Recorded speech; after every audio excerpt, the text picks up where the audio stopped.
The studio lights bore down like interrogation lamps, bouncing off the polished desk that separated two very different worlds. Bill Maher adjusted his tie with the casual arrogance of someone who'd never been told to sit down and listen.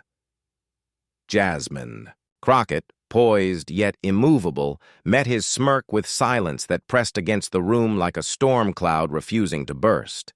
The audience chuckled when he leaned in and fired off, "You people always play the race card when facts don't work in your favor." It wasn't a question. It was a jab, delivered with the gleam of a man who believed his wit was bulletproof. Jasmine didn't flinch. Instead, she turned her head ever so slightly, locking eyes not just with him, but with every viewer watching. "Maybe you keep losing the game," she said, her voice a scalpel wrapped in silk, "because you refuse to look at the deck." There was no laugh track, only stillness. Bill shifted. The camera stayed on his face. And in that second, the power in the room began to drift, quietly but irrevocably, away from him.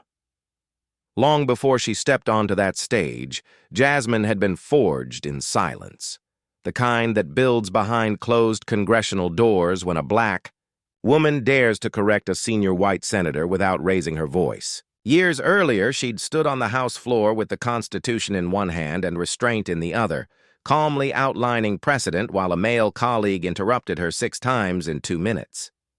"Aggressive," he had muttered, not into the mic, but loud enough for the stenographer to wince. Another time, in a quiet Capitol elevator, a network producer had leaned in and whispered, "You're brilliant, Jasmine, but maybe save the race stuff for podcasts. Primetime needs lighter. Fare." She remembered that moment, not for its cruelty, but for its casualness, the ease with which injustice disguised itself as career advice. There were more. Always more. A constituent's eviction case buried beneath legal jargon.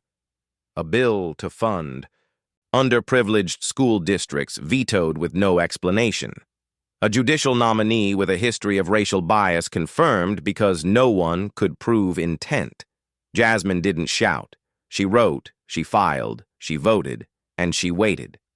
Years passed, and with each silent compromise, she sharpened not just her facts, but her patience. When Bill Maher's team invited her to the show, it was clear. They didn't want a conversation. They wanted a spectacle. They expected her to get emotional. They expected to win. But what they failed to anticipate was that Jasmine had stopped playing by expectations long ago. She didn't come to defend herself. She came to expose the room. As the taping continued, Bill pressed harder. He tossed out half-truths dressed as questions, backed by misquoted data and centuries-old talking points. "If racism is systemic," he said, "how do we have a black president? A black billionaire? You're sitting here, aren't you?" The audience laughed, but it was thinner now, unsure. Jasmine didn't respond immediately. She inhaled. The studio's silence allowed her breath to echo faintly through the mic. "You confuse exceptions with absolution," she said gently. "That's the trick, isn't it? Parade a few, then ignore the many." The camera caught a slight twitch in Bill's eyebrow. He laughed, but it didn't stick. "Oh, come on," he said, chuckling dryly. "I've been doing this for 30 years. You think I don't know how to read the room?" Jasmine nodded once. "You do," she replied. "You've just gotten used to the room reflecting you." And then she sat back, leaving the weight of that sentence to settle into every crevice of the studio. Behind the scenes, the director paused his hand over the commercial button. "Let it roll," a voice said in his headset. "She's not done." At home, people had already begun clipping the moment, not because she yelled, but because she didn't. Jasmine leaned forward, not to attack, but to explain, in the quiet tone of someone teaching a history class no one volunteered to take. She spoke of redlining, not just as policy, but as daily lived reality. Of mothers, working 3 jobs while their sons walk past overfunded police stations and underfunded schools.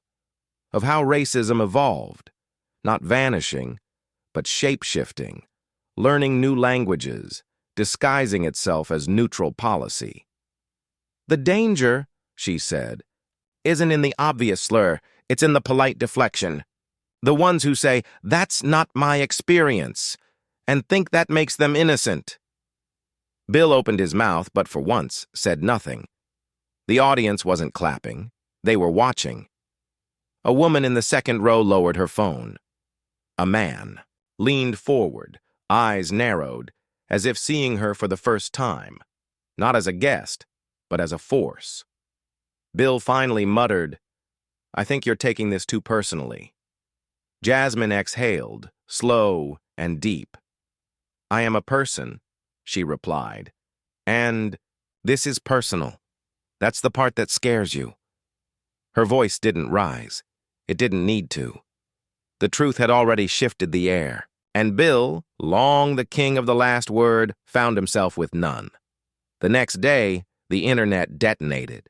Hashtags trended, not just with her name, but with quotes that didn't need editing. "You keep losing the game because you refuse to look at the deck." Students spray-painted it onto campus walls. A high school teacher played the interview in her civics class, pausing after Jasmine's every response to unpack what had just happened. Meanwhile, Bill's team scrambled. Bookings were pulled, sponsors delayed renewals, online forums debated whether he was misunderstood or simply out of touch. But the damage wasn't loud. It was insidious, a slow erosion of reverence. He still had fans, but they stopped listening.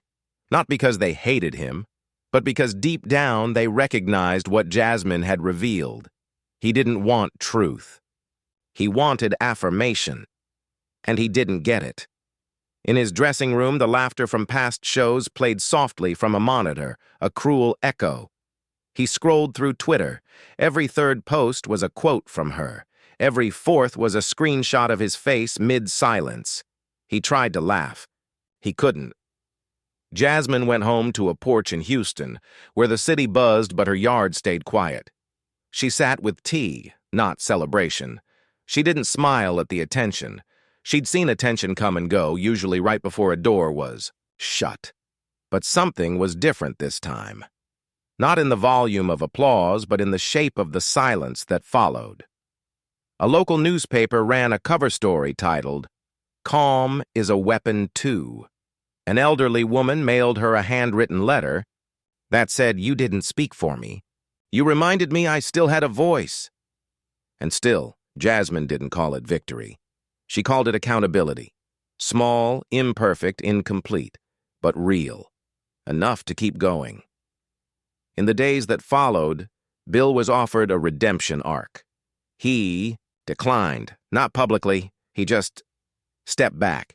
He blamed exhaustion, then schedule changes. But the truth was simpler.